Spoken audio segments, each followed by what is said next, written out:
I am Wilfred Chikba here as the Bishop, the Catholic Bishop of Makurdi Diocese, the capital of Benue State in Nigeria. I am the shepherd of one of the 4 dioceses, Catholic dioceses in Benue. We have others, Anglican, Methodist, and Pentecostals, which central them. Benue State has a population of about 6.1 million people, 2 million of whom are those under my care as the Bishop of the diocese. Benue State is about 98% Christian, with very few Muslims living in towns. Nigeria and eventually my diocese and the state of Benue have become, in recent years, one of the most dangerous and insecure places for Christians. Christians and Muslims are nearly evenly divided among Nigeria's large population of over 200 million persons. Islamist extremists are fiercely contesting the possession, control, and governing law of the land, especially in the country's northern and central regions, the latter of which is where Benue is located. There are constant ethnic, political, and religious conflicts over land and allegiance. Constitutionally, we are a secular country, but our unity has been fragile. Political and religious actions and even public speech have been carefully managed to avoid accusations of religious bias and political tensions. Today, the clear influence of Islamist extremists has changed the traditional social dynamics of tribe, ethnicity, religion, and the social status in Nigeria. Because just recently, at the beginning of the Ramadan fast, 12 states in northern Nigeria have declared closed schools so that they attend to this. And you can imagine which other country in the world does that. Saudi Arabia is not doing it. Afghanistan is not doing it. Baghdad is not doing it, but then Nigeria is practicing. What kind of Islam are they practicing? 12 states, and not only Muslims are living in these places.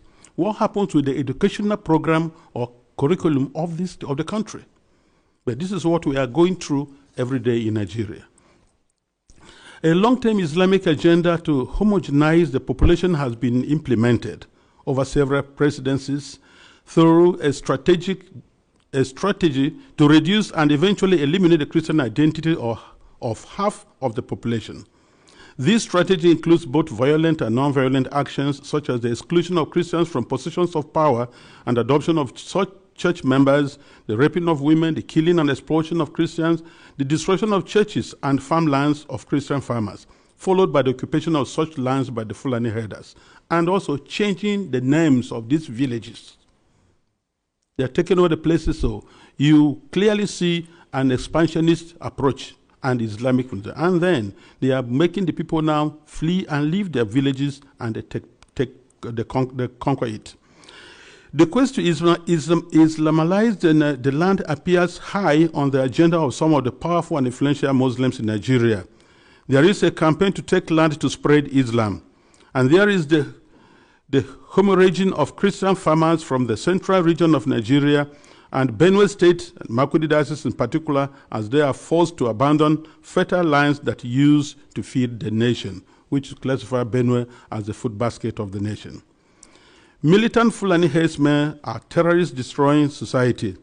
They steal and vandalize, they kill and boast about it. They kidnap and rape, and they enjoy total impunity from the elected authorities. None of them have been arrested and brought to justice. This is supported by the corrupt system in which we operate and the abject poverty among us, which allow the criminals to easily attract more recruits and prey on more victims. Why is this happening? Is it really a religious war? Like in the past, many jihadists are motivated less by religion than by spoils of war and use their religion to impose themselves. In my diocese, the spoils consist mainly of fertile, well-tended land organized around my parishes or so. The jihadists come and adopt and kill the priests, leaving thousands without support and basic human services. And of course, when they disperse the people, the inhabitants, or the citizens, or the people of the lands, they take over. And any attempt to go back and take care of your farms, surely you get killed. The Makurdi Diocese in Benue State has been the epicenter of the invasion by these herders, who are more like hired guns of cattle oligarchies, who manipulate religion to rally the headers to eliminate the Christian population and cleanse the land in the name of Islam. This objective is behind the relentless attacks against Benue's villages. When we call for help to the police and the army, they do not come. At the end of 2024, several villages were warned by the attackers of the upcoming violence, and the leaders called the police for defense ahead of time, but they did not come, and the Christian massacres, almost customary, took place, killing hundreds in Plateau and Benue, with the worst massacre claiming 47 people. The militant also burned down the 8 Catholic churches of St. Mary's Parish in the Diocese of Boko, which in Benue State, as well as the parish house, clinics, schools, and other houses. The militant Fulani herdsmen bear on defenseless villagers without consequences. They follow orders to conquer, kill, and occupy. They attack even those who have managed to escape into our IDP camps. Thereby, they have no place to run to. And it is unfortunate that the police system in Nigeria, orders have to come from above. And such that once there's a call, and they say they have never responded. And by the time they arrive, these people have left, and the people are now living in the pool of their blood. What I have recounted above is happening not only in Benue State. I believe our experience in Benue is symptomatic of what is happening elsewhere in large parts of Nigeria. The experience of the Nigerian Christians today can be summed up as that of a church under Islamist extermination. It is frightening to live there. Apart from the violent campaigns and attacks against Christian villages, there are now attempts by the Islamic Council of Nigeria and various Islamic groups to impose Sharia law on the Christian populations. Already, 12 states in the north of Nigeria are under this sectarian religious law, and attempts to extend the same to the south of Nigeria, which they have started. This month, governors in the north decided appropriately to close all schools and education institutions during the months of Ramadan, leaving millions of students without learning opportunity for 5 weeks. We live in fear because at any point it can be our turn to be killed, but to remain silent is to die twice. So, I have chosen to speak. I speak on behalf of the millions who are in the camps. In Benue State, in Makurdi Diocese alone, in my diocese, I have about 9 camps. 9.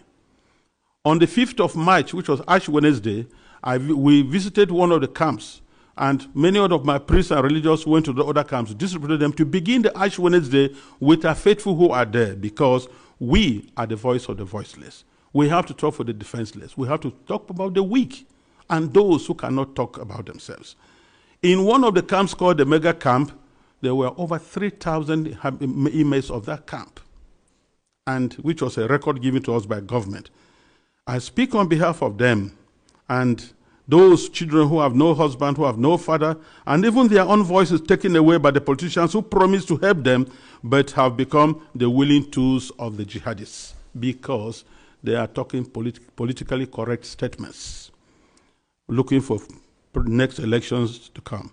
I speak on behalf of those whose loved ones have been killed, but no one has even offered a word of consolation to them. I speak on behalf of the thousands of young girls who have been adopted and raped because no one, not even the media, mentions them anymore. Foremost, I speak on behalf of my flock who are unable to worship freely and unable to return to their ancestral farms and homes because that land has been ruthlessly taken from them by the armed herdsmen. And where they say they want to live in peace with the natives, if you must farm, you have to pay tax to hire the land which belongs to you. That is slavery, to say the least about it.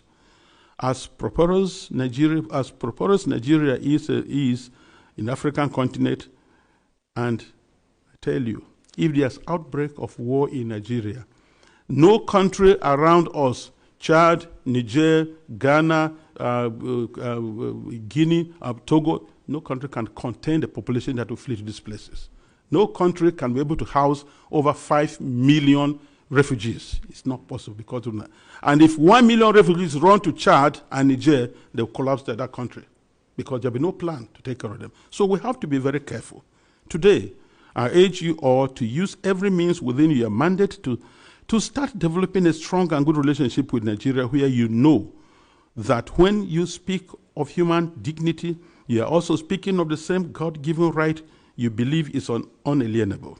Consider that Nigeria can be your ally, but it cannot be one where half the population is in the process of being murderously eliminated. Work with us, the churches, and other Nigerians of goodwill. We are working for a peaceful and prosperous society, and our desperate plight has been set aside U.S. policy for too long, to the cost of thousands of lives. Concretely, I request and I plead, I ask you to redesignate Nigeria as a country of particular concern. This has both a practical and diplomatic meaning to signal that you are paying attention to what happens to us and elsewhere in the world.